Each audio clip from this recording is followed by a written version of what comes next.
Hi, my name is Roy. I am from Consolidated Global Front, which is an Arma 3 Milsim unit based on tactical realism. Welcome you all to this quick overview of how the unit is and what we are and what we expect and what people expect from us. So our unit is based on three US based factions, which are basically 75th Rangers, 168 SOAR, and 24 STS. So, 75th Rangers, as you can see, is our light infantry corps. 24 STS is our special force, Tier 1, you all know it. And 160 is, of course, the elite rotary part, which each detachment is have their own SOP and their own qualification path and mission responsibilities.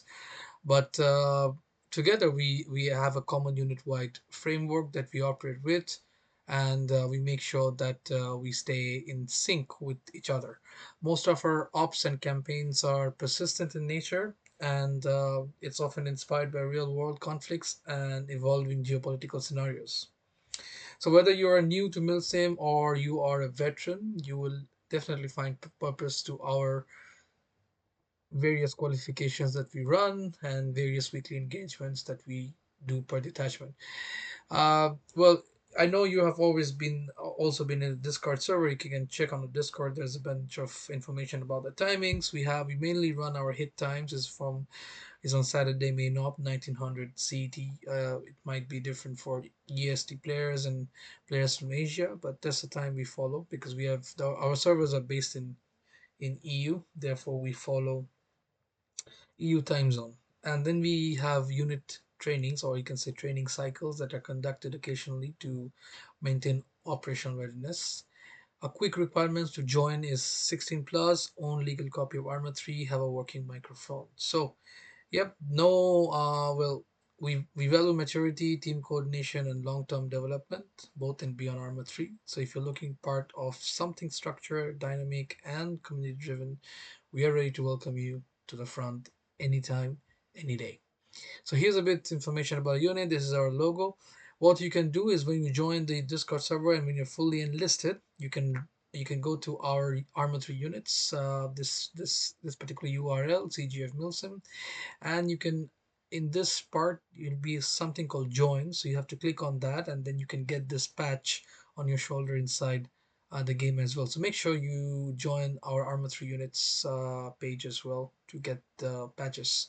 So here's a quick overview of the unit. Well, at the same time, I would like to show you what our portal looks like. That we have a dedicated portal for unit management, so that's something very interesting and quite comprehensive. So I'll take you to the portal now. So here's the portal that we have. You can see we have something called the dashboard where you can always see what is there on there's always live thing going on. We either an upcoming operation or either upcoming training, total users, total campaigns, and positions as well. Then we have something called calendar. Well, you can just click on it, and that takes you directly to our enlistment page in the sense that you can actually go and click on register attendance, and if you click on it, boom, and your attendance is logged, and then you can see your name in here. So as you see, my raw name is here. So having said that, we also have like this. You can sign up to the events. We have something called the ranks. So as you see that we have the 75th Rangers Regiment that we go for major to captain to all to the private. Then we have the 24 STS that we run with, and that goes from major to senior airman. And we have the 160 SOAR that goes from captain to the private, and then we have the recruits for the two 60th and 75th. However, for 24th, we only take experienced people in the unit because it's a very specialized detachment and they mostly do PJs. So I will come to the detachments one by one. All right, so we have detachment, which is 75 Rangers, and it's led by someone from India, which is Rogue. And then we have the 24 STS, which is led by Yakov from Czech Republic. And then we have another one from leading the 168th Sword, the Elite Rotary one, which is Notre from US. So you can see all diverse people. You can see the players, who they are, and where they're from. And you can see there are people from various countries as well, Europe, US, and Asia.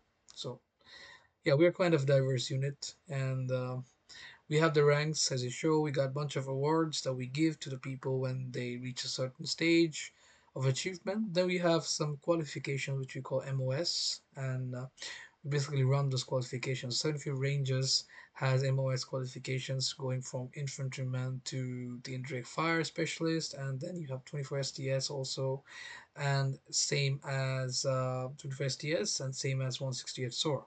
24 STS is basically part of the Air Force's command, and therefore in the real life, therefore they're not called MOS, but they're called the AFSC qualifications. MOS, if you guys already know it, it's called Military Occupation Code. That gives you the specialized roles and responsibilities in the units. Okay, now talking about the MOS for 25 ranges, we have infantryman, which is the default MOS that you all have, and then you can apply for MOS from auto rifleman, grenadier, combat medic, infantry senior sergeant, infantry officer. So from auto rifleman to the infantry officer, these are all primary MOS, and from designated marksman to indirect specialist are called secondary MOS. Now, why primary and why secondary? Well, primary MOS mainly deals that since our platoon we operate in sensitive ranges as a platoon size element. Therefore, these all form the backbone of the platoon. That's why they're the primary and they're required to do any kind of operations. Rest all doesn't fall into the main structure of the platoon. They're kind of a support element, marksman, mortar, and anti-tank, and that's why they are called secondary elements. So MOS. So anyone who's enlisted in 25 ranges, they can have one primary and only one secondary at the same time. So if you have something from auto rifleman, you cannot take something from grenadier, combat medic, or senior infantry sergeant. You have to choose from designated marksman to indirect fire specialist in that sense. For other detachments or other MOS or FSC ones, they are managed by their detachment leads, and they have their own set of criteria how they assign it. But 75th, it's like you raise a ticket and then you can go for a training session with a designated MOS instructor, and then once you're satisfied, you are going to get your MOS qualification. You are expected to stick to your roles for duration of operations and future operations as well, because we don't want you to change your role every now and then, because every role matters, and there's a sense of responsibility that is also being making we are being making sure that it's there behind each individual. So while they take the role, so you can click on this, and then you can see big brief introduction of all the roles and who has this role. For example, I have the MOS for qualification for auto rifleman, and then you can also see whoever has, let's say, go for breacher. You can see that you have the MOS for this as well. By the way, if I'm not wrong, breacher is also now part of the primary MOS. So if you look at our Orbat, you can see this is the Orbat, and you can see auto rifle and breacher, and all this is part of the Rifle Score 1, Rifle Score 2, and they're part of the primary MOS, and this is a part of the secondary MOS.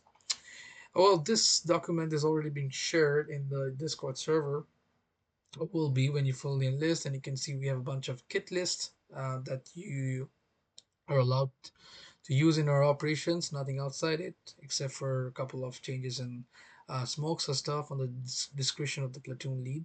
And everything is detailed here. You can make your own loadout in the arsenal using this reference kit, and including the camouflage and all, and then you can load it up in your mission operation as well. Usually when you join the operation, we already have the loadouts, but just in case if you want to make some changes in the scope and stuff like some little modifications. Of course, for Rifleman, nothing beyond 4x for scope, so that's something you have to keep in mind. No thermals, so that's also something you have to keep in mind.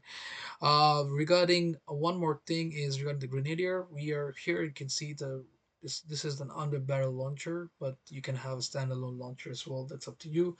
But overall, the loadouts remains the same. So that's kind of covers all ORBAT MOS activity. All right, here comes next the player's profile. So here you can see players with different profile. and you can see the ranks, and you can just click on the names, and that gives you overall idea of who they are and what's their unit and which qualification, if they got any awards, positions and stuff. And yeah, you can also see something here in their notes section that, for example, it's nothing there in my section, but very soon I will try to have something there. But occasionally from time to time you can see something about them, like what they like, what their hobbies are, stuff like that. They can always have those things written up in their own section just to get to know each other well. And yeah, document section is not yet updated. We'll have a bunch of training documents is here as well. Usually it's there in the Discord server, so we haven't uploaded it yet, but you can definitely find it for sure. Well, one thing you can find from here is the handbook that you can find, and using this, you can have a quick reference of what we expect from the units. So here you are. So this is quick stuff that you can expect, and you can get an overall idea what all stuffs are covered in the handbook. It's basically the BCT handbook, so that gives you covered of overall idea of what is being covered in the basic combat training. Yeah, so there's something called Orbat. If you click on this, you can find out who are there in a more organized manner. You can see who are there in all the detachments, and there's a roster. You can also see who is there in the rosters as well. Well, that's pretty much sums up what we have in here, and what is expected to how to use this. Generally, you will see all our announcements and stuff made up in here. We have a bunch of campaigns that's been running on, and make sure that you always subscribe and react to the portal here with yes or no. It's important that you react. Well, coming to the react, there is some important aspect I need to tell. Uh, it's very important to understand what are your expectations, because we draw an influence from real world doctrine adapted for immersive and efficient gameplay. So it's very important that we have a mature and, as you see, it's written community driven folks that builds on teamwork, discipline, and long term development. We don't have yes sir, no sir, any kind of formality, but what we have is a very mature, non toxic, community driven gameplay where everybody learn from each other and make sure that the immersiveness is held and not broken. So try to maintain professionalism inside the operations and always demonstrate a willingness to improve. Respect is important because there are people from various countries, various cultures, so you have to respect each other's way, and also consistency at the corners. Quick thing on disqualifications is something we follow. Well, we don't have any requirements for attendance in that sense, because we know that everybody has jobs, real life commitments. So that's why we understand this. All you have to do is that if you know prior that you're not coming for more than two consecutive unit-wide trainings or operations, then just put an LOA in advance or let your detachment lead know in the unit. So this is mainly followed by 75th, but the other detachments too uh, can also have that implemented, in the sense that you have to inform your detachment lead that you're not coming. And if you're not coming for more than two consecutive weeks, you at least have to know um, the detachment lead that you're not coming, or the unit HQ that you're not coming for more than two consecutive weeks. So if you don't like apply for LOA, or if you don't say anything and you just go for AOL, then we just assume that you are not interested, and we would simply have to drop you. Regarding the behavior, it's very important that you're not disruptive, you're not disrespect to peers, and of course, you have a maturity. It's very important you have mature. It doesn't matter where you come from, which background. It's important you're mature, because that's kinds of gives a very holistic and inclusive environment for everyone, and does not break the immersion that we follow. We have something called Liberation Enhanced by Peace Bob, who is one of the member of CGF, and this liberation mode is based on PMC. So if you want to enjoy something different in the week, then you can enjoy. It's usually up 24/7, and mostly it's open to public. So if you go to the Liberation mod pack and server information, you can see all the necessary information from mod pack to the approved client sided, and the server information and the TeamSpeak information as well. Then you have the server stats that gives you the number of players that are online. You can always sign and find players here that you can see, and then you can hop in. There's a lobby to discuss and a media to share all that related to liberation. We also have an announcement, so keep an eye on the tab here, just in case there's some updates or any kind of mod pack update as well. That's it on Liberation. It's really interesting game mode. You can search on YouTube KP Liberation. It's quite popular. It's been there in Arma 3 for long years, and we have it running as 24/7 to hop in and enjoy the stuff. So if there's something you want to give a feedback or anything for our improvement, we're always open to that. Please feel free to reach out on Discord or to our community forums across all the platforms. Well, with this, we come to the end of the overview of our unit and what we expect and how our unit is, and together how we perform. I hope you enjoyed this. We got an overall idea about us, and we expect to see you soon after your training with us as fully enlisted member in ops and our trainings. Till then, keep watching the rest of the playlist to get an overall idea about the trainings and the advanced stuff that we also do.